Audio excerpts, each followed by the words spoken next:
বড় বড় রেস্টুরেন্টে কিভাবে আমাদের বোকা বানায় দেখুন। তারা শুধুমাত্র ডিমের মধ্যে কফি দিয়ে এমন একটা দামি জিনিস তৈরি করে যা শুধু রেস্টুরেন্টের শেফরাই জানে। এর জন্য প্রথমে 4টা ডিম নিতে হবে, এরপরে এখানে 2টো কফির মিনি প্যাক অ্যাড করতে হবে, এরপর এর মধ্যে একটা পাউডার দুধ অ্যাড করতে হবে, আরো অ্যাড করতে হবে গাভীর দুধ 1 টেবিল চামচ। সবগুলো ভালোভাবে মিক্স করতে হবে। এরপর একটি প্যানে 1 টেবিল চামচ চিনি দিয়ে গলাতে হবে। একটা টিফিন বাটিতে এই ক্যারামেলটিকে ঢেলে দিতে হবে। এর উপরে ডিম কফির এই মিশ্রণটিকে ঢেলে দিতে হবে। এবার একটি পাতিলে পানি গরম করে তাতে টিফিন বাটিটি বসিয়ে দিতে হবে। 15 মিনিট পরে দেখুন এটা হয়ে গেছে রেস্টুরেন্ট স্টাইলের পুডিং।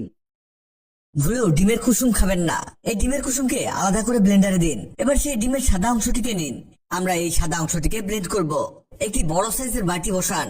এবার এর সাইড দিয়ে আমাদের সেই ব্লেন্ড করা ডিমের সাদা অংশটিকে দিতে হবে। একটি ছুরির সাহায্যে এর সাইডের অংশটিকে কাটতে হবে।